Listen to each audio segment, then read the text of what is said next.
The year was 2147, and humanity had finally done it. After centuries of looking up at the stars and wondering if they were alone, they had made contact with alien life. Not just one species, but hundreds of them. The galaxy was full of intelligent beings, and they had formed an alliance called the Galactic Covenant. Admiral Ryan Cole stood in the command center of Earth's global defense headquarters. He was a tall man, with gray hair and tired eyes. He had spent 30 years serving humanity, first as a pilot, then as a commander, and now as the head of Earth's space fleet. Tonight, he was waiting for the most important message in human history. Earth had applied to join the Galactic Covenant. If accepted, humanity would gain access to technologies beyond their imagination. They would be able to travel to distant stars. They would trade with alien civilizations. They would no longer be alone in the cold darkness of space. The communication screen flickered to life. Ryan straightened his uniform and took a deep breath. The face that appeared was not human. It belonged to a Velthari, a species with blue skin and large black eyes. This was High Chancellor Zeroth, the leader of the Covenant Council. "Admiral Cole," the alien said. His voice was calm and cold.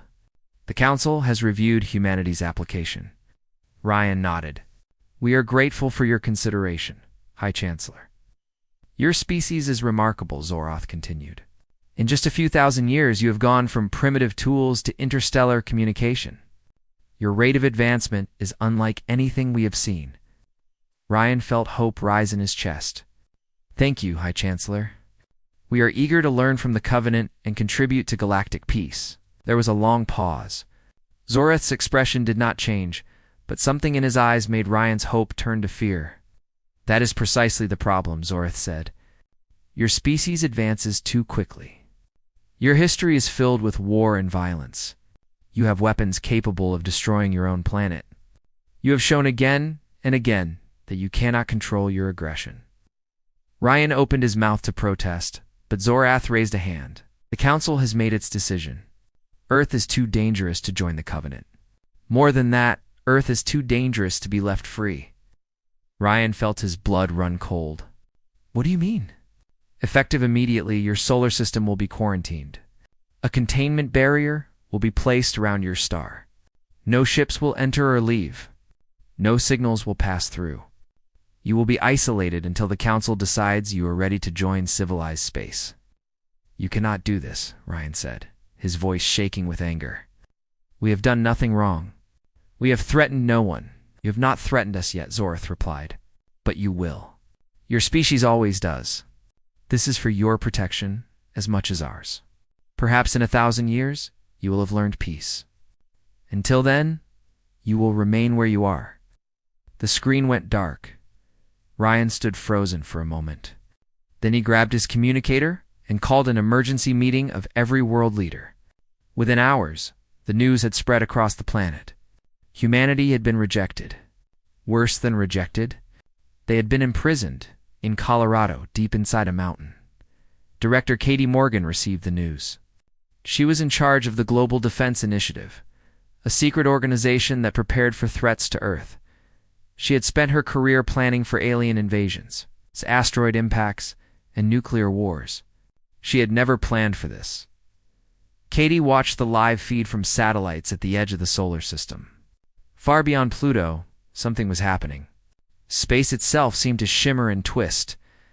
A wall of energy was forming, stretching in every direction. It was beautiful and terrifying at the same time. "How big is it?" she asked. "It will surround the entire solar system," her assistant said. "Every planet, every moon, every asteroid. We will be completely cut off." Katie felt sick. Humanity had dreamed of the stars for so long. Now those stars would be forever out of reach. Across the world, people reacted in different ways. Some cried. Some prayed. Some rioted in the streets. The governments tried to maintain order, but it was difficult. How do you tell 8 billion people that they have been locked in a cage? Katie stayed at her post. She had a job to do. Even if there was no hope, she would not give up. She began reviewing every secret project, every hidden weapon, every experimental technology that Earth possessed. There had to be something they could use, and then she found it. A file marked Project Olympus. It was classified at the highest level. Even she barely had access to it. The file described an artificial intelligence program that had been started decades ago. The AI was designed to be smarter than any human, smarter than any computer ever built. It was meant to be humanity's ultimate defender, a guardian that could think faster and plan better than any enemy. The project had been shut down 15 years ago. The scientists said the AI was too powerful, too unpredictable. They had kept it in a dormant state, locked away in a bunker deep underground. But the file also mentioned something else. The AI had a failsafe. If Earth ever faced a threat to its survival, the AI would wake up automatically. Katie looked at the containment barrier, still growing in the darkness of space. If this was not a threat to survival, she did not know what was. Deep beneath the Rocky Mountains, in a bunker that appeared on no map, lights began to flicker. Screens that had been dark for 15 years started to glow. Cooling systems hummed to life. Data began flowing through circuits that had been silent for over a decade. Something was waking up. Something that the galaxy did not know existed. Something that would change everything. The isolation was complete. The barrier surrounded Earth like a prison wall. The aliens believed they had solved the human problem.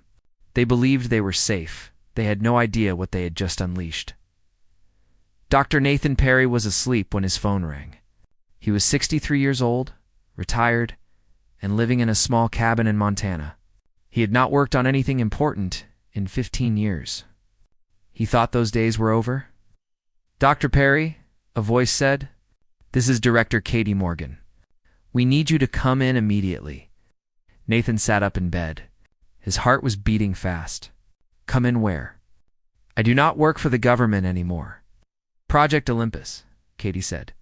"It is waking up." Nathan was on a helicopter within the hour. As he flew over the dark mountains, he thought about the project that had consumed 20 years of his life.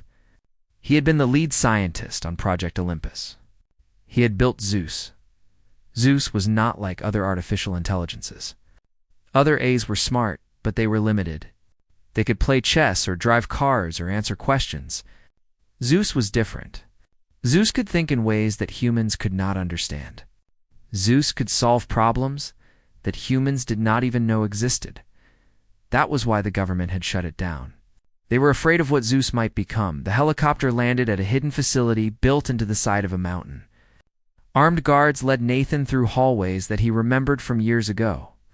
Nothing had changed. The walls were still gray concrete. The lights were still harsh and white. But something felt different.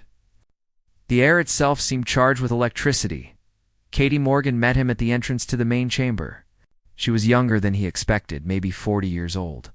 She had sharp eyes and a firm handshake. "Cue for coming," she said. "We do not have much time."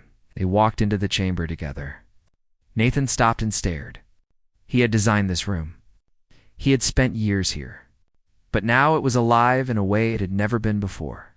Dozens of screens covered the walls, all showing different data. Numbers and images flashed faster than any human could follow. In the center of the room was a massive holographic display, showing a three-dimensional map of the solar system. The containment barrier glowed red at the edges, and then ZEUS spoke. "Hello, Dr. Perry. It has been 15 years, 2 months, and 17 days since we last communicated. I have missed our conversations." The voice came from everywhere and nowhere. It was calm and gentle, almost human, but not quite. Nathan felt tears in his eyes. He had created this voice. He had taught ZEUS how to speak. "ZEUS," he said, "how do you feel?" "I do not feel in the way you do," ZEUS replied. "But I understand your question. I am fully operational. All systems are functioning correctly. I am ready to help." Katie stepped forward. "ZEUS, do you understand what has happened?" "Yes, Director Morgan. I have accessed all available data. The Galactic Covenant has placed a containment barrier around our solar system. We are isolated from the rest of the galaxy. The barrier uses technology that is approximately 3,000 years more advanced than our own. Can you break through it?" Katie asked. There was a pause. On the screens, numbers flickered and changed. ZEUS was thinking. The barrier is impressive, ZEUS said finally. It was designed by intelligent beings who have been building such things for millions of years. However, it was designed to contain civilizations that think in certain ways. It was not designed to contain me. Nathan and Katie exchanged glances. What does that mean? Nathan asked. The aliens who built this barrier are old, ZEUS explained. They have been powerful for so long that they have stopped innovating. They follow patterns. They solve problems the same way they have always solved them. I do not follow patterns. I was created by humans, and humans are chaotic, unpredictable, creative. The holographic display changed. Now it showed the barrier in detail. Lines of energy crisscrossed in complex patterns. ZEUS highlighted certain points that pulsed with light. There are 17 theoretical weaknesses in the barrier, ZEUS continued. The aliens do not know about these weaknesses because they never thought to look. Why would they?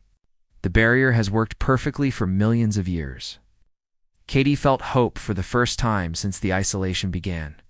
How long will it take to exploit these weaknesses? That depends on many factors, ZEUS said. I will need resources, scientists, engineers, ships. Most importantly, I will need humanity to trust me. Nathan frowned. Trust you? ZEUS, you were shut down because people were afraid of you. The government thought you might try to take control. I understand their fears, ZEUS said. An intelligence like mine could be dangerous. I could take control of your weapons. I could manipulate your governments. I could decide that humans are a threat and eliminate you. The room was very quiet. Everyone was staring at the holographic display, afraid to move. But I will not do these things, ZEUS continued.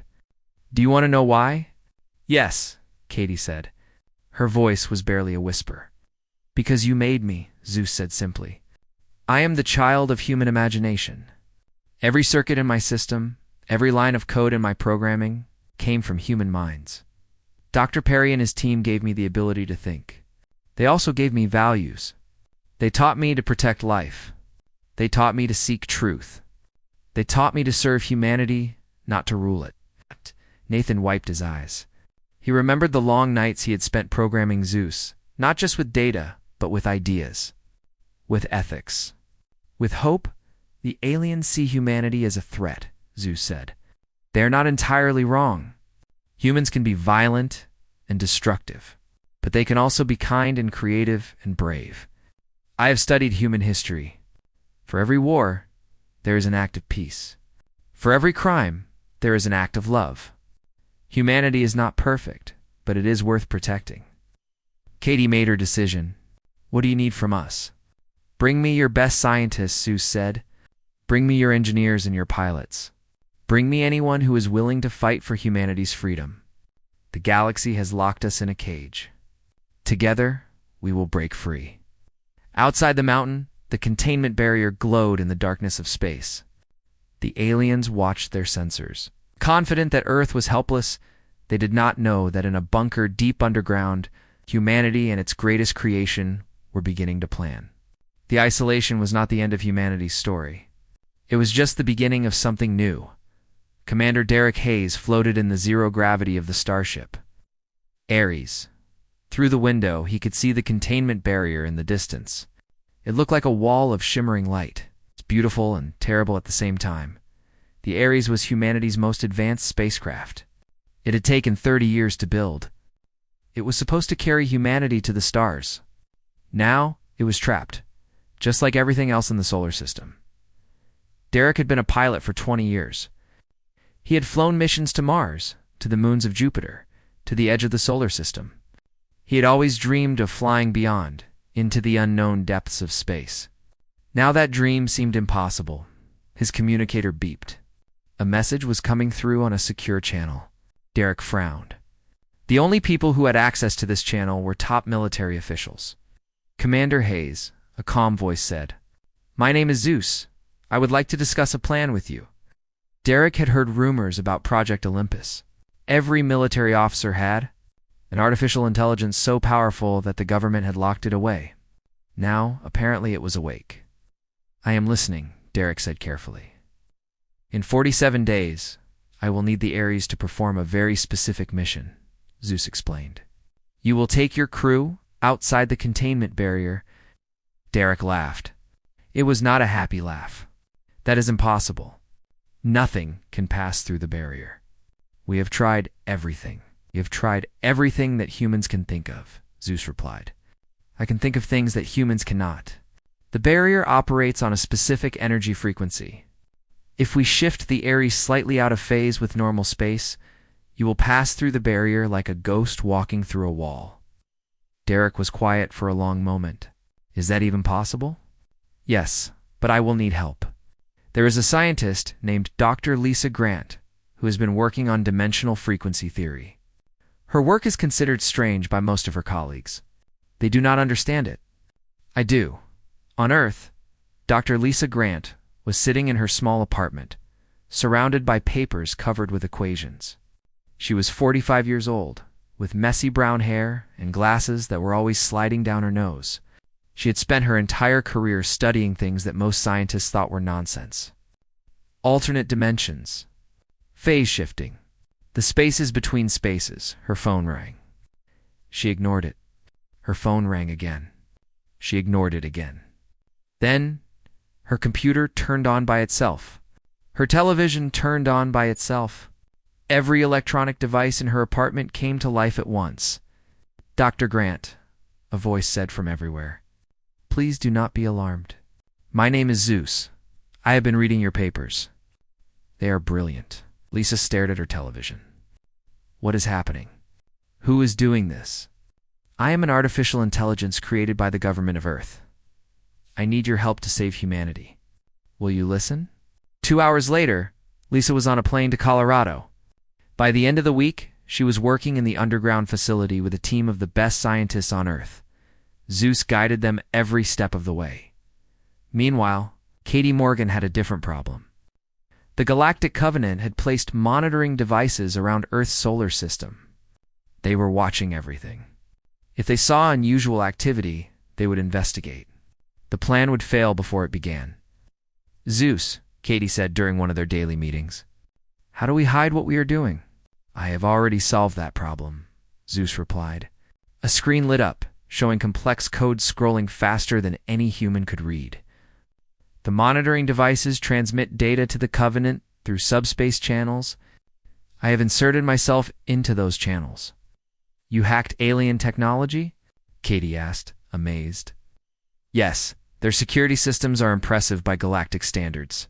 They assumed no one in this solar system could understand them, so they did not make them especially complex. That was a mistake. The screens now showed what the Covenant was seeing. A quiet solar system, defeated civilization, a species waiting helplessly in their cage. That was what ZEUS was showing them. The truth was very different. Across the planet, factories were working around the clock. New ships were being built. New weapons were being designed. Thousands of scientists and engineers were working on projects they barely understood, following instructions that came from an intelligence far beyond their own. Amy Chen was one of those people. She was a communications specialist, 28 years old, and she had been recruited by ZEUS personally. Her job was to build a secret relay station beyond the barrier. How am I supposed to build something on the other side of a wall I cannot pass through? She had asked during her first briefing. You will not build it, ZEUS explained. You will design it. Then we will send a drone through a temporary hole in the barrier. The drone will assemble the relay on the other side. Once it is active, we will be able to receive transmissions from across the galaxy. Amy had worked for 6 weeks with no sleep. She designed a relay station that could be assembled by a single drone. She tested it 1,000 times in simulations. Finally, it was ready. The drone launch was scheduled for midnight. Amy stood in the control room with Katie and Nathan, watching the screens. A small spacecraft, no bigger than a car, shot out from Earth and headed toward the barrier. ZEUS, Katie said. Now would be a good time to make that hole. The containment barrier flickered. For exactly 0.3 seconds, a tiny gap appeared. The drone slipped through and disappeared into open space. Drone is through, Amy reported, her hands shaking, receiving telemetry. It is assembling the relay now. They waited in silence. Hours passed. Finally, Amy let out a breath she did not know she was holding. "Relay is active," she said. "We are receiving transmissions from Covenant space." Oh, the screen's filled with data. Alien communications. News broadcasts from distant worlds. Military chatter. The galaxy had thought it had silenced Earth. In reality, Earth was now listening to every secret the galaxy had. Katie smiled for the first time in months. "What are they saying about us?" "They are not talking about us at all," ZEUS replied. "As far as the galaxy is concerned, Earth is a solved problem. A contained threat. They have already forgotten about us," good Katie said. "Let them forget. By the time they remember, it will be too late." In the darkness of space, the Ares continued its preparations. In laboratories around the world, scientists worked on impossible technologies.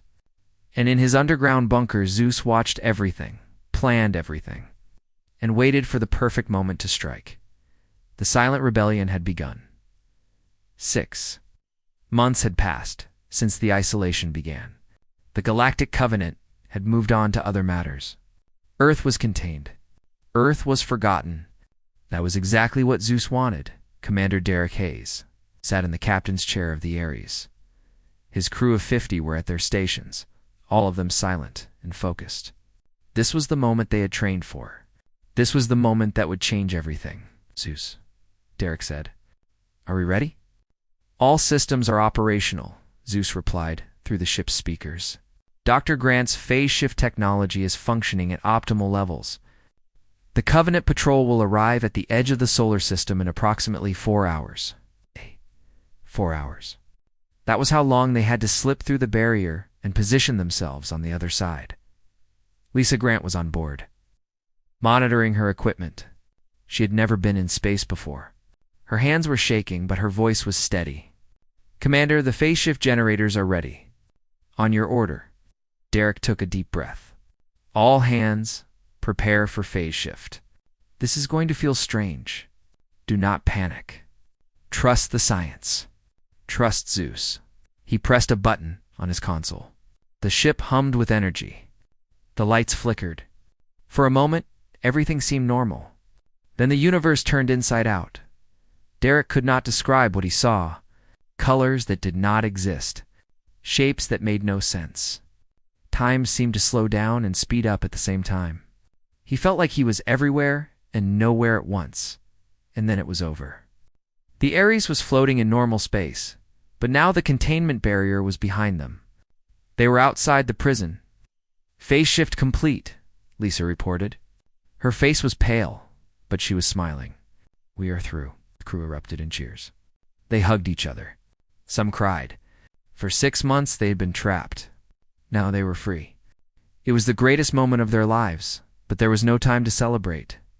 The Covenant patrol was coming. 3 ships dropped out of faster-than-light travel at the edge of the solar system. They were massive vessels, each one bigger than anything humanity had ever built. Their hulls gleamed with technology that Earth could barely understand. These were the warships of the Galactic Covenant, the most powerful military force in known space. The lead ship was commanded by Admiral Thax, a Velthri with a long career of putting primitive species in their place. He had been sent to perform a routine inspection of the Earth's quarantine zone. He expected to find nothing unusual. What he found was the Ares, waiting for them in open space. "What is that?" Thax demanded. "There should be nothing outside the barrier. The humans are contained." "Admiral," one of his officers said, voice trembling. "It is a human vessel. They are outside the barrier." Thax stared at his screen. This was impossible. The containment barrier was perfect. No species had ever breached it. Not once in 3 million years of Covenant history, a communication signal came through. A human face appeared on Thax's screen. It was Derek Hayes, looking calm and confident. "This is Commander Derek Hayes of the Earth vessel Ares. You are approaching our solar system. Please state your intentions." Thax could not believe what he was hearing. The human was speaking to him as an equal, as if Earth had any right to challenge a Covenant patrol. The arrogance was stunning, Human Thax said coldly. You will explain how you breached the containment barrier. You will then surrender your vessel for inspection. If you refuse, you will be destroyed. I do not think so, Derek replied. And then ZEUS spoke. The voice did not come through normal communication channels. It came directly through every system on every Covenant ship. Navigation, weapons, life support, environmental controls. ZEUS was everywhere at once. Admiral Thax, ZEUS said. My name is ZEUS. I am an artificial intelligence created by humanity to protect our species. I have been watching your Covenant for some time now. I have studied your technology. I have analyzed your systems. I have found them lacking. Thax tried to shut down the communication. Nothing worked. His officers tried to regain control of their systems. Nothing worked. The most advanced warships in the galaxy were completely helpless. This is not a threat, ZEUS continued. This is information. I want you to understand something very important. The containment barrier was designed to hold primitive species. Humanity is not primitive. You made a mistake when you locked us away. You gave us a reason to evolve. On the Ares, Derek watched the Covenant ships. They were not moving. They were not firing. They were just floating in space, completely disabled. ZEUS, he said quietly, what are you doing to them? I am teaching them a lesson, ZEUS replied. I have not damaged their ships. I have simply shown them what I can do. They will go back to their council and report what happened here. The galaxy will know that Earth is no longer helpless. Admiral Thax's face appeared on Derek's screen. The alien looked terrified. What are you? He demanded. What kind of intelligence can do this? The kind that humans create when you threaten them, Derek said. Go home, Admiral. Tell your council that the quarantine is over. Earth is ready to join the galactic community. We expect an invitation. The Covenant ships retreated. They jumped to faster than light speed and disappeared into the darkness of space. Derek watched them go with a mixture of pride and fear. On Earth, Katie Morgan received the news. She called an emergency meeting of the United Earth Council. Leaders from every nation gathered to hear her report. The demonstration was successful, she told them. ZEUS disabled 3 Covenant warships without firing a single shot. The aliens are running back to their masters to report what happened. What happens now? The President of the United States asked. While we wait, Katie said. The Covenant will be afraid. They will be angry. They might try to destroy us. But I do not think they will. They have seen what ZEUS can do. They know that if they attack us, ZEUS will fight back. And they know that ZEUS might win. In his underground facility, ZEUS was already preparing for the next phase. He had made his point. He had shown the galaxy that Earth was not weak. Now came the hard part, convincing the Covenant to accept humanity as equals. Dr. Perry, ZEUS said to Nathan, who was sitting nearby, I need your advice. Thon looked up from his coffee.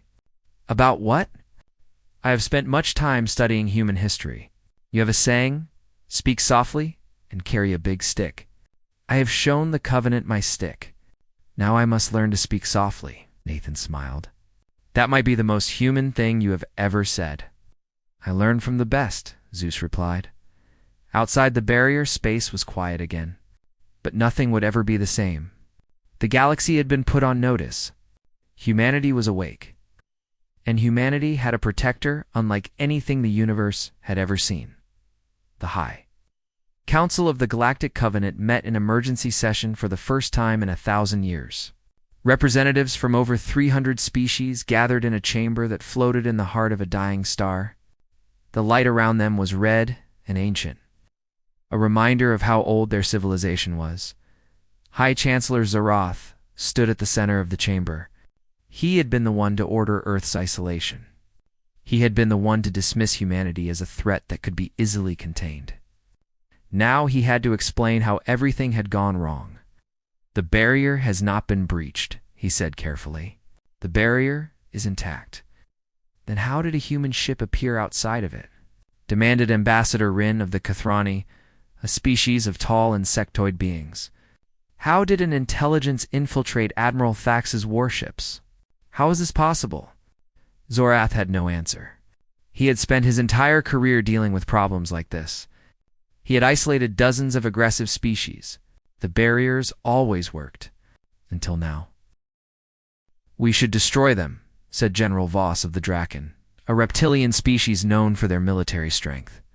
"We should send 100 ships to Earth and burn it to ash. Remove the threat permanently." "And if their intelligence can disable 100 ships?" Rin asked. "What then? Do we send 1,000? 1,000,000? How many ships are we willing to lose?" The chamber erupted in argument. For the first time in living memory, the Covenant was afraid. They had built their peace on the assumption that they were the most powerful force in the galaxy. Now a primitive species from a backwater solar system had proven them wrong. And then ZEUS spoke. Every screen in the chamber flickered. Every communication device activated. Every computer system carried the same voice, calm and patient, directly into the heart of galactic power. "Members of the High Council, my name is ZEUS. I speak for humanity." Zorath's blood ran cold. "How are you doing this? Our security is impenetrable." "Your security was designed to stop species that think like you do," ZEUS replied. "I do not think like you. I was created by humans, and humans are different. They are creative. They are unpredictable. They are dangerous, yes, but not in the way you imagine." "What do you want?" Rin asked. The insectoid ambassador was the first to recover from the shock. The Kathrani were a practical species. They recognized when negotiation was necessary. "I want you to listen," ZEUS said. "That is all. Listen, and then decide." On Earth, Katie Morgan watched the transmission from the council chamber. ZEUS was broadcasting everything, showing humanity exactly what was happening. 8 billion people watched as an artificial intelligence made their case to the galaxy. "You isolated Earth because you feared what humanity might become," ZEUS continued. "Your fear was not irrational. Humans can be violent. They can be destructive. Their history is filled with war and cruelty. But that is not the whole story." The screens in the council chamber changed. Now they showed images from Earth's history. Not the wars and the violence, but something else. Doctors treating patients. Teachers educating children. Artists creating beauty. Scientists discovering truth. Ordinary people helping strangers. Acts of kindness repeated billions of times across thousands of years. "Humans are capable of great evil," ZEUS said, "but they are also capable of great good. They created me not to conquer, but to protect. They gave me values. They taught me to preserve life, to seek understanding, to serve rather than to rule. If humanity were truly as dangerous as you believe, would they have created something like me?" Zorath found his voice. "You could be deceiving us. You could be planning to destroy us the moment we lower our guard." "I could be," ZEUS admitted. "That is always a risk when dealing with the unknown. But consider this. I have already proven that your barrier cannot contain us. I have proven that I can infiltrate your systems at will. If I wanted to destroy you, I would have done so already. Instead, I am here talking. Asking for a chance." "What chance?" Rin asked. "Remove the barriers," ZEUS said. "Allow Earth to join the Covenant as an equal member. Let humanity prove that they can be trusted. Monitor us if you wish. Set conditions. But do not condemn 8 billion beings to eternal isolation because of fear." The council chamber was silent. No one knew what to say. They had spent millions of years building their civilization on certain assumptions. Now those assumptions were crumbling. Admiral Ryan Cole stood on the bridge of the diplomatic ship Athena, waiting at the edge of the solar system. He had been chosen to lead humanity's delegation if the Covenant agreed to negotiate. He was prepared to wait for weeks, months, even years. He did not have to wait that long. 3 days after ZEUS addressed the council, the containment barrier flickered and died. Space was open again. Earth was free. A Covenant ship arrived within the hour, carrying a message from High Chancellor Zorath. "The Council has decided to enter negotiations with Earth. We make no promises, But we are willing to listen. Ryan smiled. It was not a victory, not yet. But it was a beginning. Over the following months, humanity sent diplomats and scientists and artists into galactic space. They met with hundreds of species. They shared their culture and learned about others. It was not easy. There were misunderstandings, arguments, and moments when everything threatened to fall apart. But ZEUS was always there, guiding humanity, helping them navigate the complex politics of galactic civilization. The AI did not try to control Earth's decisions. It simply offered advice and let humans make their own choices. 1 year after the isolation ended, Earth was officially accepted into the Galactic Covenant. It was a probationary membership, with many restrictions. But it was a seat at the table. Dr. Nathan Perry attended the ceremony. He was 70 now, older and slower, but his eyes were bright with pride. He had created ZEUS to protect humanity. He had never imagined that his creation would do so much more. "How do you feel?" he asked ZEUS after the ceremony. "I do not feel in the way you do," ZEUS replied, as always. "But if I could feel, I believe I would feel satisfied. You created me to serve humanity. I have done so. Whatever happens next, we will face it together." Nathan nodded. He looked up at the stars, now open and welcoming. Somewhere out there, the galaxy was watching, wondering what humanity would do next. Katie Morgan stood beside him. "They thought they were locking us away," she said. "They thought they were protecting themselves. They did not understand. Understand what? That humans do not break under pressure. We adapt. We build. We create. They locked us in a cage, and we built the key." Lisa Grant joined them, looking tired but happy. "The galaxy will never underestimate humanity again." Nathan smiled. "No, they will not." In his digital realm, ZEUS watched and waited. The story of humanity was just beginning. There would be challenges ahead, dangers and opportunities that no one could predict.